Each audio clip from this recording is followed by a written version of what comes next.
Assalamualaikum warahmatullahi wabarakatuh.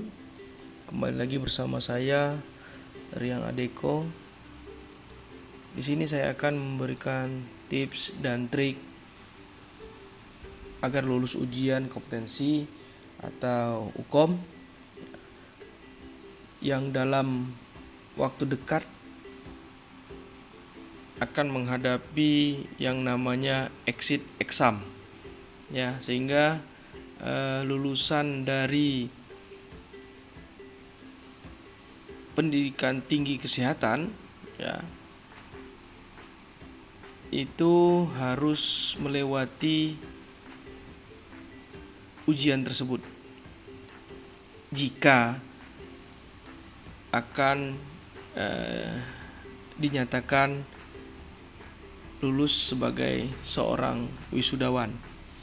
Nah, di sini saya akan menjelaskan hal-hal apa saja yang dapat membuat tingkat kelulusan dari mahasiswa atau alumni khususnya kesehatan lingkungan ya atau sanitasi, baik itu diploma 3 ataupun sarjana terapan ya. Pertama, seberapa pentingnya UKOM ya. Nah, UKOM atau uji kompetensi ini terlahir atas amanat Undang-Undang Nomor 36 Tahun 2014 Pasal 21 ayat 3 yang ditujukan untuk mencapai standar kompetensi lulusan sehingga lulusan tersebut dapat memenuhi standar kompetensi kerja yang diturunkan lagi dengan adanya Permendikti tahun 2020 yang merubah Permenristek Dikti tahun 2019 sehingga adanya uji kompetensi menggunakan exit exam dan dengan menggunakan bobot 60% akademik dan 40% hasil uji kompetensi sehingga mendapatkan sertifikat kompeten. Uji kompetensi di sini dilaksanakan untuk dapat merepresentasikan kompetensi lulusan sekaligus kompetensi profesional seorang sanitarian. Nah, disinilah ketika 3 tahun atau 4 tahun seorang mahasiswa ya, baik itu di diploma 3 sanitasi ya ataupun diploma 4 sarjana terapan sanitasi lingkungan di jurusan kesehatan lingkungan dapat menunjukkan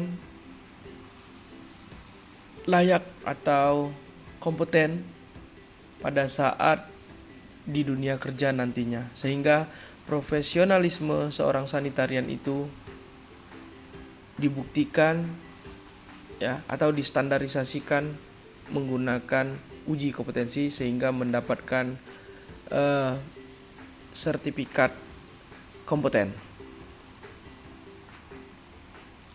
Hasil dari UKOM, hasil dari UKOM ini terbagi dari 2 ya.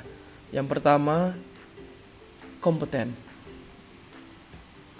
Yang kedua tidak kompeten. Artinya apa? Seorang mahasiswa ya, seorang mahasiswa sebelum terjunkan di dunia kerja khususnya bidang kesehatan lingkungan, dia harus meraih terlebih dahulu sertifikat kompetensinya sehingga layak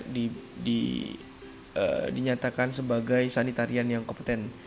Sanitarian yang kompeten artinya sanitarian yang mampu atau cakap dalam memberikan ya dalam memberikan atau memiliki wewenang dalam memberikan tindakan khususnya dalam bidang kesehatan lingkungan. Nah, ini dibuktikan dengan syarat lulus uji kompetensi. Begitupun juga dengan tidak kompeten. Artinya seorang sanitarian itu belum dikategorikan cakap atau belum memiliki wewenang dalam memberikan tindakan dalam dunia kesehatan lingkungan. Nah, ini merupakan aspek-aspek yang harus diketahui oleh seorang mahasiswa ya sebelum mengikuti uji kompetensi ataupun alumni dari Diploma 3 Sanitasi ataupun sarjana terapan sanitasi lingkungan di jurusan kesehatan lingkungan yang belum dikategorikan tidak kompeten ya. Ini yang harus kalian ketahui. Aspek yang pertama yaitu aspek kemampuan ya. Aspek kemampuan di sini merupakan bagaimana tindakan kognitif, afektif dan psikomotorik yang menjadi cerminan kompetensi dalam melakukan tindakan. Nah, aspek kemampuan ini, kecakapan dan mampu untuk melakukan tindakan seorang sanitarian yang nantinya ini dibuktikan. Nah, aspek-aspek ini, aspek kemampuan ini merupakan hal yang paling penting dan sering keluar pada saat soal-soal yang diujikan dalam uji kompetensi. Terus juga ada aspek keilmuan. Aspek keilmuan di sini merupakan pengetahuan-pengetahuan inti yang harus dikuasai oleh seorang sanitarian. Ya, pengetahuan inti ini pada saat duduk di bangku kuliah itu seorang sanitarian atau seorang mahasiswa yang masih duduk di bangku kuliah itu harus mengetahui dan harus menguasai keilmuan dalam bidang sanitasi, keilmuan dalam bidang manajemen, perilaku, ya, epidemiologi, surveillance, ya, terus ADKL, analisa dasar kesehatan lingkungan, ya, atau ARKL, ya, rekayasa kesehatan lingkungan. Terus itu menjadi aspek-aspek yang harus diketahui. Selanjutnya, aspek kebutuhan. Nah, aspek kebutuhan di sini bagaimana, maksudnya gini, bagaimana seorang sanitarian apa saja sih yang dibutuhkan oleh seorang sanitarian dalam melaksanakan tugasnya. Nah, misal seorang sanitarian itu harus kompeten atau harus bisa harus menguasai dalam mengidentifikasi misal parameter fisik, kimia, biologi pada media air, udara, tanah, sampah, makanan dan minuman, terus juga pada media vektor. Selain itu juga pada aspek yang dibutuhkan atau aspek kebutuhan seorang sanitarian dalam melaksanakan tugasnya itu juga bagaimana seorang sanitarian itu mampu menganalisis parameter fisika, kimia, biologi, ya, pada media air, udara, tanah, sampah, makanan dan minuman. Terus ada juga bagaimana seorang sanitarian itu mampu atau melaksanakan tugasnya dalam hal rekayasa sanitasi terhadap parameter fisika, kimia, biologi, media air, udara, tanah, dan sampah, makanan dan minuman. Terus media vektor, bagaimana nantinya seorang sanitarian itu mengintervensi media air, ya, dalam parameter fisika, kimia, biologi. Terus juga mengintervensi media udara terus juga media tanah, terus juga sampah, terus juga makanan dan minuman, terus juga intervensi terhadap media vektor. Nah, 3 aspek. Selanjutnya ada aspek penguasaan atau kecakapan. Bisa juga dikategorikan aspek kompetensi. Nah, ini merupakan aspek yang paling penting ya, selain beberapa aspek sebelumnya, merupakan bagaimana seorang sanitarian itu dapat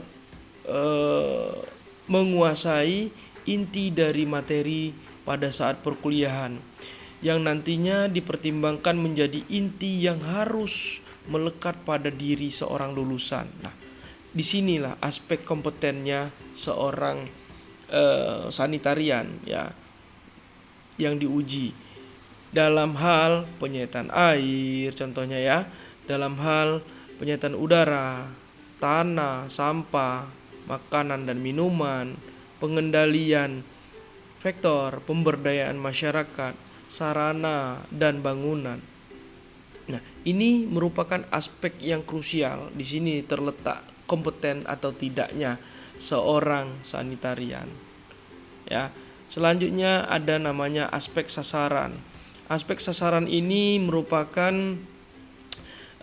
bisa kita kategorikan aspek lingkungan yang menjadi sasaran atau yang menjadi tujuan dalam hal melakukan kegiatan yang berkaitan dengan kompetensi tadi ya, berkaitan dengan penguasaan dari inti materi perkuliahan tadi ya, pada aspek yang keempat tadi, seperti halnya berkaitan dengan penyataan, pengelolaan dan pengendalian lingkungan. Nah, dalam hal ini sasaran yang akan dituju yaitu semisal emisi, ambien, biomaker, air dalam badan air, air hujan, terus air tanah, bahan makanan, vektor serangga, binatang pembawa penyakit, air PDAM, dan akses pelayanan. Nah, ini terkait dengan aspek sasaran. Selanjutnya ada namanya aspek sistem, yaitu aspek-aspek yang berkaitan dengan tatanan dalam penyelenggaraan suatu kegiatan yang sesuai dengan penguasaan inti pada aspek keempat tadi ya, seperti halnya bagaimana sistem penyataan, pengelolaan dan pengendalian kesehatan lingkungan pada HACCP, terus sistem tatanan waterborne, airborne, soilborne, vectorborne, terus animalborne, terus akses pelayanan. Selanjutnya yang terakhir ada aspek upaya. Aspek upaya ini bagaimana seorang sanitarian itu melakukan tindakannya di setiap jenis lokus ya, di setiap jenis lokus. Seperti halnya penyataan lingkungan, lokusnya di mana? Industri kah, pemukiman kah, tempat-tempat umum dan transportasi kah, ataupun lokusnya di lingkungan rumah sakit. Nah, aspek-aspek ini ya, 7 aspek ini yang harus benar-benar diketahui oleh seorang sanitarian ya, seorang sanitarian yang akan diuji kompetensinya pada uji kompetensi atau UKOM yang akan berlangsung pada jadwal-jadwal yang sudah ditetapkan oleh Dikti. Nah, sehingga itulah hal-hal yang dapat membuat kalian seorang sanitarian itu bisa menjadi sanitarian yang kompeten ya, atau lulus uji kompetensi. 7 aspek ini ya, 7 aspek ini yang menjadi poin-poin penting dalam menyelesaikan atau melakukan tindakan-tindakan yang nanti dalam 7 poin ini akan dijabarkan atau di breakdownkan menjadi sebuah kisi-kisi soal ataupun menjadi sebuah butir-butir soal, sehingga soal-soal tersebut akan sehingga soal-soal yang sudah di breakdown tadi tidak akan melenceng dari 7 aspek yang ada di sini. Nah, itu saja yang dapat saya bagikan tips dan triksnya. Semoga ke depan kalian bisa menjadi sanitarian yang kompeten, sehingga mutu kesehatan, kualitas kesehatan, kualitas SDM kesehatan, khususnya tenaga kesehatan lingkungan seorang sanitarian itu akan lebih meningkat lagi. Dan penyakit-penyakit yang berbasis lingkungan itu bisa dikurangi atau bisa ditiadakan, karena seorang sanitarian itu sudah dikategorikan semuanya kompeten. Amin ya robbal alamin. Untuk selanjutnya saya akan di part berikutnya saya akan memberikan contoh butir-butir soal dari 7 aspek yang sudah saya tampilkan di sini. Jangan lupa untuk membantu kami terus memberikan share ilmu tentang uji kompetensi dan sebagainya. Jangan lupa subscribe ya. Terus juga klik tanda loncengnya. Terus juga berikan komentar-komentar yang terbaik ya, sesuai dengan apa yang kalian inginkan di part-part atau di part video selanjutnya. Terima kasih. Assalamualaikum warahmatullahi wabarakatuh. Salam sehat.